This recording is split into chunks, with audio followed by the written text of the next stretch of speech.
उंचावली शाळेची शान आणि कबड्डी है जिसकी जान अशी अष्टपैलू खेळाडू अंजली खरोखर अतिशय आत्मविश्वासाने जिद्दीने इथे खेळते आणि पुन्हा एकदा अंजलीने या शहापूर तालुक्यातील खेळाडूंना आउट केलेला आहे। शहापूर तालुक्याने या ठिकाणी चढाई केलेली दिसते। शहापूर तालुका चढाई करतोय आणि हे आउट झालेले आहेत। सगळे खेळाडू इथे या खेळाचा आनंद घेत आहेत। प्रेक्षक वर्ग सुद्धा या खेळामध्ये तल्लीन झालेला आपल्याला दिसत आहे। क्रीडांगणामध्ये जल्लोष पसरलेला दिसत आहे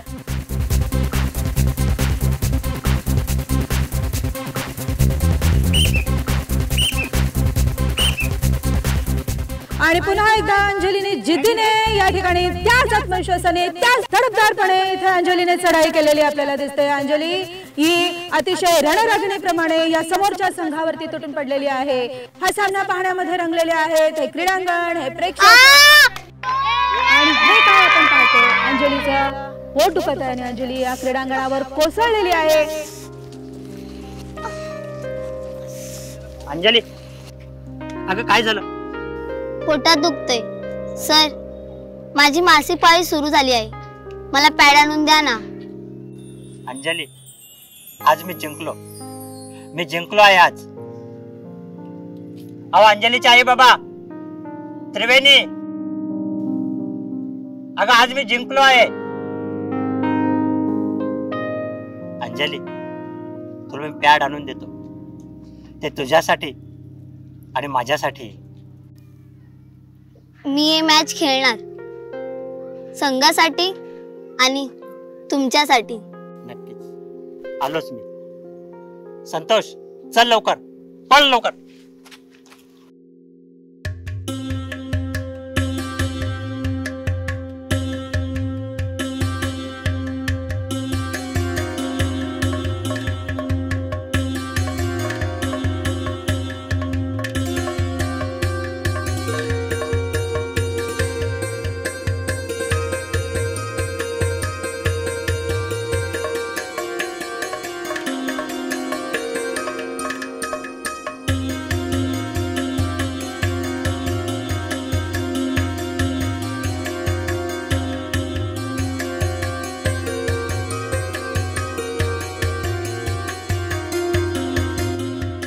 मला सॅनिटरी पॅड दे।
हे पहा, हा घट म्हणजे आपल्या भारतीय संस्कृतीचं प्रतीक आहे। याचा पृथ्वीशी संबंध जोडला जातो आणि तेच भावना हे नाटक करताना पण ठेवली पाहिजे।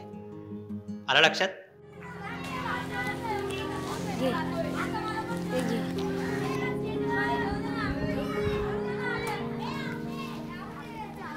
उठ आता, मला पण बसू दे। ए नाही, एकदा फक्त एकदाच। हा शेवटचा का? चालेल।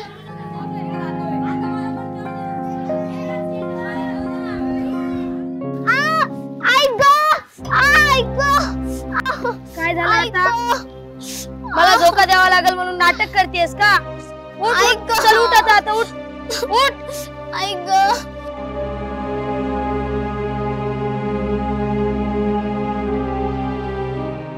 अरे बापरे, सर सर सर।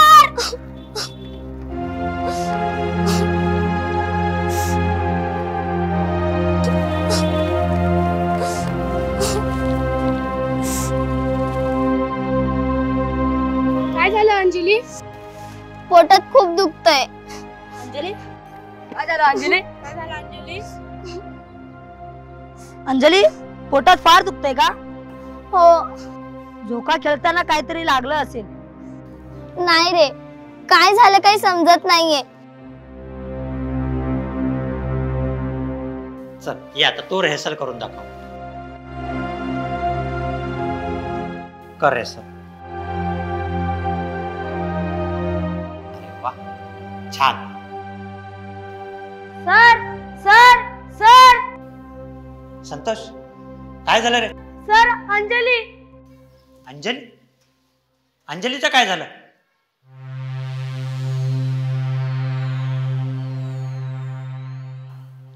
हे पहा, तुम्ही रिहर्सल चालू ठेवा, मी आलोच. संतोष, तो अंजलीच्या घरी जा आणि तिच्या आईला घेऊन ये. जा लवकर.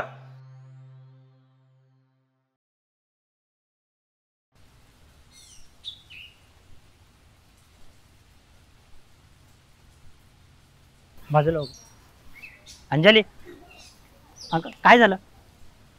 हे बघ, रडू नकोस, घाबरू नकोस. हा, रडू नकोस. सर काय झालं अंजलीला? काही नाही, हा निसर्ग नियम आहे. समजावतो तुला आणि तुमच्याशी सविस्तर बोलतो. हा,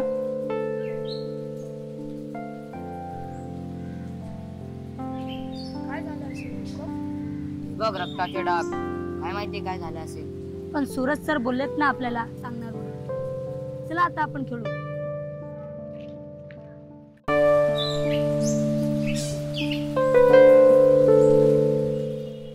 अंजलीची आई. अंजली आता वयात आली, तिची मासिक पाळी सुरू झालेली. तिला आता मानसिक आधाराची गरज आहे आणि माझी खात्री आहे तुम्ही तो आधार तिला नक्की द्याल. ताई, ही अगदी नैसर्गिक क्रिया आहे आणि अशा ह्या दिवसांमध्ये तिच्या शारीरिक स्वच्छतेची काळजी घ्या म्हणजे झालं. अंजलीची आई, आता अंजलीला घरी घेऊन जा. बाकी आपण उद्या बोलू. सर, अंजली आता 5 दिवस शाळेत येणार नाही.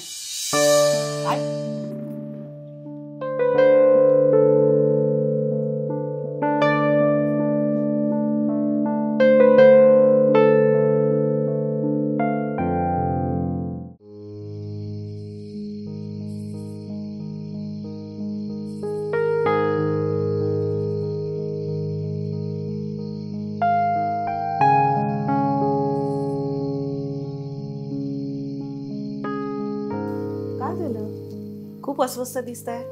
मगाचपासून पाहते. काही चिंताग्रस्त दिसताय. आज तर नीट जेवलाही नाही. काय झालं सांगा तर. त्रिवेणी, माझ्या शाळेमध्ये एक अंजली नावाची विद्यार्थिनी आहे. कबड्डीची चॅम्पियन आहे. पण आज तिला मासिक पाळी आली. नंदिनी, दादा, तुम्ही जरा आतमध्ये जाता का? आतमध्ये जाऊन अभ्यास करा बरं. का? बसू दे त्यांना. अगं, या विषयाबद्दल आपण इतके त्रयस्थ का? या विषयावरती आपण उघडपणे चर्चा का करत नाही? आई वडील चर्चा करणार नाहीत, शिक्षक चर्चा करणार नाहीत, मग या विषयावरती बोलणार कोण? हे मला सगळं माहिती आहे, पण ही आपली संस्कृती आहे, परंपरा आहे. आपण काही गोष्टी नाही उघडपणे बोलू शकत म्हणून म्हणते. हे बघ, हे खोटी परंपरा आहे, हे खोटी संस्कृती आहे. जन्म देण्याबरोबरच पावला पावलावरती या मुलांचा सांभाळ करणे हे आपलं कामच आहे. त्रिवेणी, अगं, या दिवसांबद्दल स्पष्टपणे न बोलण्यानं हजारो स्त्रियांना मानसिक आजार झाले. त्यांचा आजार पण वाढलेला आहे. याला जबाबदार कोण? मला वाटतं या विषयावरती आपणच उघडपणे चर्चा करायला पाहिजे. आई वडिलांनी आणि माझ्यासारख्या शिक्षकांनी या गोष्टीवरती चर्चा करायला पाहिजे. आई, बाबा योग्य म्हणतायत. माझी पहिली वेळ होती तेव्हा तू घरी नव्हतीस. तेव्हा बाबांनी मला सावरलं. मला वेदना होत होत्या, पोटात कमरेत दुखत होतं. तेव्हा बाबांनी मला सांभाळलं, शांत केलं. मला पॅड सुद्धा आणून दिला त्यांनी मला सावरलं. नंदिनी, अगं राजा, तुला जन्म देण्याबरोबरच पावला पावलावर तू सांभाळून घेणं हे माझं परम कर्तव्य आहे आणि तेच कर्तव्य मी केलं. आई, बाबा म्हणतात ते मलाही योग्य वाटते. सॉरी सूरज, मला समजून घ्यायला जरा वेळ लागला. प्लीज समजून घे. त्रिवेणी, अगं नंदिनीसाठी मी तरी होतो, पण अंजली सारख्या मुलींचं काय?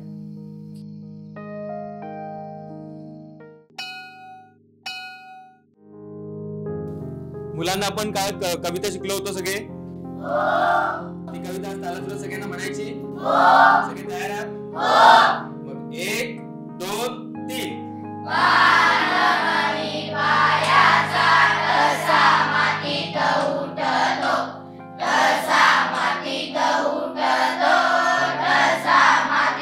प्रसाद सर, एक मिनिट. अंजली आली का शाळेत? अंजली सर नाही आली आज. हो, काल अंजलीची आई म्हणाली होती आता अंजली 5 दिवस शाळेत येणार नाही.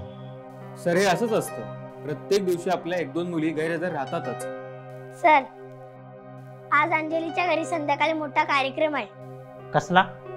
ते माहित नाही, पण सकाळपासून तयारी सुरू होती. ठीक आहे, संध्याकाळी आपण त्याच्या घरी जाऊ. बस तू. सर, चालू द्या तुमचा. चला तर मुलांना आपण पुन्हा म्हणूयात कविता.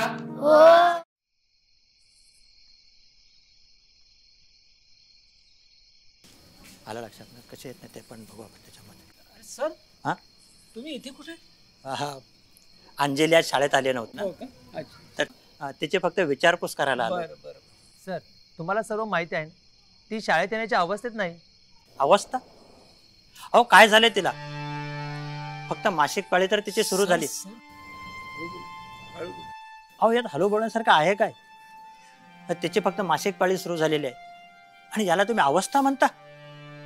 सर, मला खूप काम आहे, मी येतो. अहो ऐका, उद्या तेवढं अंजलीला शाळेत पाठवा. ते तिचं आई ठरवेल. अहो ऐका तर.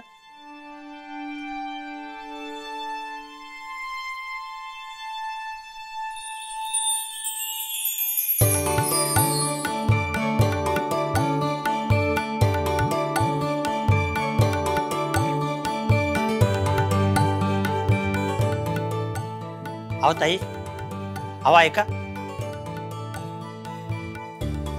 अहो ताई, अंजलीला तेवढं उद्या शाळेत पाठवा. मुलीचा विचार करा जरा. 5 दिवसात काय अभ्यास बुडणार नाही. अहो, दर महिन्याला 5 दिवस जातील. आईलाच आहे ताई. अहो, प्रत्येक पाळीचं स्वागत हे असंच व्हायला पाहिजे. अहो, हे तेजोमय दिवस आहेत.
अंजली, अगं 3 दिवस झाले तू शाळेत आली नाहीस. माझा नाईलाज आहे. असं कसं? तुझा अभ्यास बुडतो ना ग. पण हो, पण आई शाळेत पाठवत नाही.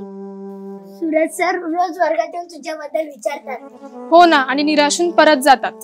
हो, ते परवाच्या दिवशी ते आले होते, पण आईने त्यांचा खूप अपमान केला. ते मला नाही आवडला. कबड्डीची मॅच जवळ आली आहे, सराव करावा. तू जर नसली तर आपलं खरं नाही. नको, जा तुम्ही. चला.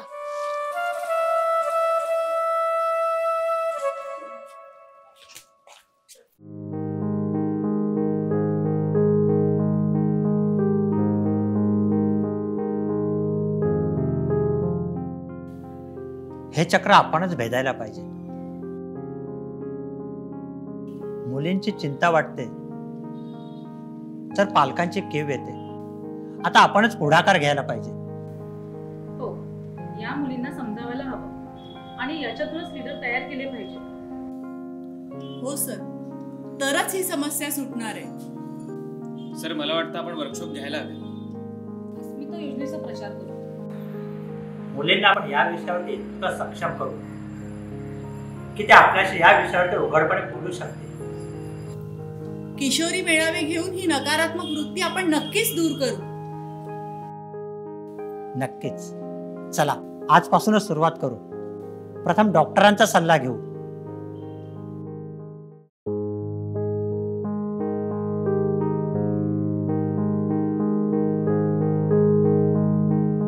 मुलींनो, मासिक पाळीच्या दरम्यान 4 ते 5 दिवस योनीतून रक्तस्राव होतो. मासिक पाळीच्या दरम्यान आपल्याला ओटीपोट दुखणं, चक्कर येणे, डोकं दुखणं, पायात गोळे येणे असा शारीरिक त्रास होतो. त्याचप्रमाणे गोंधळल्यासारखं वाटणं, थकवा येणं, भीती वाटणं यासारखा भावनिक त्रासही होतो. पण या अशा गोष्टींना मासिक पाळीच्या दरम्यान आपण घाबरायचं नाही. आपलं मन शांत ठेवायचं. मासिक पाळी येणं ही नैसर्गिक प्रक्रिया आहे आणि तिचा संबंध प्रजननाशी आहे.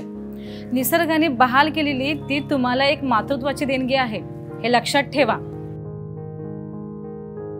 अशा ह्या दिवसांमध्ये तुम्ही अशुद्ध मात्र अजिबात नसता. त्यामुळेच या दिवसांमध्ये सुद्धा तुम्ही पूजा अर्चाही करू शकता आणि एकत्र बसून जेवू शकता. आणि हो, या दिवसामध्ये नियमित शाळेमध्ये सुद्धा येऊ शकता. एकदा वापरलेलं सॅनिटरी पॅड किंवा नॅपकिन किंवा जुना सुती कपडा हा आपण कचरा पेटीत टाकायचा आहे किंवा मातीत गाडायचा आहे, किंवा हलकासा धुवून पिळून आपण जाळूनही टाकू शकतो, किंवा वर्तमानपत्रामध्ये गुंडाळून आपण कचरा पेटीत टाकायला पाहिजे. आणि हे सगळं केल्यानंतर आपले हात स्वच्छ साबणाने धुतले पाहिजेत. मित्रमैत्रिणींशी भेटा आणि मस्तपैकी आनंदी राहा. आपल्याला लाज वाटली पाहिजे या विषयाच्या अशिक्षितपणाची आणि अस्वच्छतेची.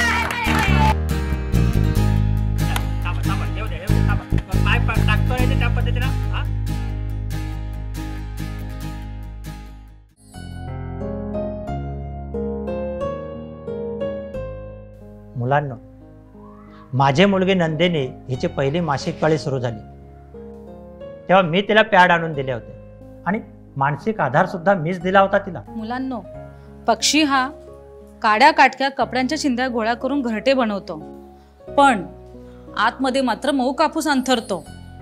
का? तर जन्मानंतर आपल्या पिल्लाला इजा होऊ नये म्हणून. तसेच मुलींची आहे. बाळाच्या जन्मासाठी ही गोष्ट अत्यंत आवश्यक आहे. आणि हा काही रोग नाही किंवा आजारही नाही आणि लाजिरवाणी गोष्ट तर नाहीच नाही. उलट ही आपल्यासाठी एक अभिमानाची बाब आहे. हो, तुम्ही या बाबतीत आपले आई वडील, घरातील मोठी भावंड, शाळेतील शिक्षक यांच्याबरोबर चर्चा करू शकता. आणि बरं का, या दिवसात तुम्ही मैदानी खेळ सुद्धा खेळू शकता.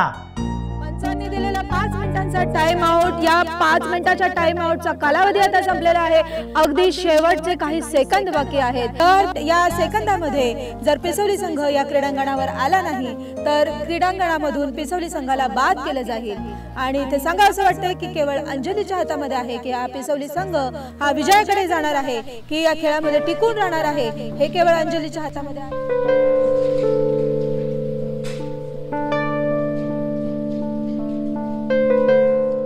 अगदी शेवटचे काही सेकंद बाकी आहेत आणि अंजली आणि तिचा संघ इथे क्रीडांगणावरती आलेला आपल्याला दिसत नाही. पंच वारंवार सूचना देत आहेत, सूचना देत असलेले आपल्याला दिसत आहेत.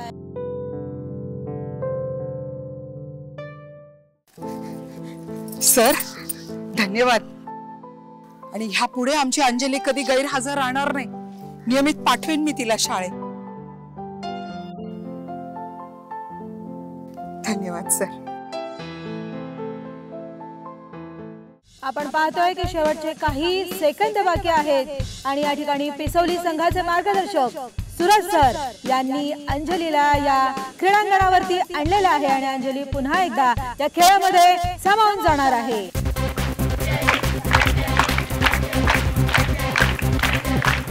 अंजलीने पुन्हा एकदा त्याच जिद्दीने आणि तडफदारपणे या क्रीडांगणावरती आक्रमण केलेले आहे. अंजली पुन्हा एकदा त्याच जोशाने या समोरच्या खेळाडूंवर तुटून पडलेली आहे. शेवटची चढाई आपल्या समोर दिसते. आपल्याला माहीतच आहे की दोन्ही संघांचे गुण हे समान झालेले आहेत आणि या शेवटची चढाई ठरवणार आहे की कोण हरणार आणि कोण जिंकणार, कोण या विजेतेपदावर आपलं नाव करणार.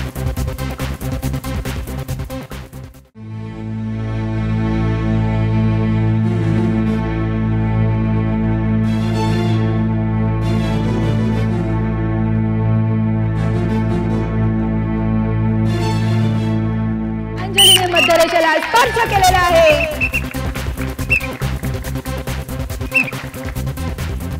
अतिशय सुंदर विजेतेपद अंजली आणि तिच्या टीमने मिळवलेले आहे. अंजलीने या सगळ्या गुणांवर मात केलेली आहे तिचा आणि विजय मिळवलेला आहे. कबड्डीच्या या फायनल सामन्यामध्ये ज्यांनी विजयावर आपलं नाव कोरलेलं आहे असा विजयी संघ अर्थात पिसवली संघ. आणि या पिसवली संघाची अष्टपैलू खेळाडू अंजली, तिला विनंती करण्यात येईल की त्या बक्षिसाचा तिने स्वीकार करायचा आहे. अंजली बक्षिसाचा स्वीकार करते आणि बक्षीस वितरण करण्यासाठी आज आपल्याला जे प्रमुख पाहुणे लाभलेले आहेत साळुंके साहेब, हे साळुंके साहेब अतिशय दुरून कोल्हापूरहून खास या ठिकाणी आलेले आहेत. आंतरराष्ट्रीय दर्जाचे पंच असलेले साळुंके साहेब अंजलीला बक्षीस देत आहेत. विजयाचा जल्लोष या ठिकाणी अंजलीच्या चेहऱ्यावर दिसतोय आणि हा संपूर्ण संघ या ठिकाणी विजयाचा जल्लोष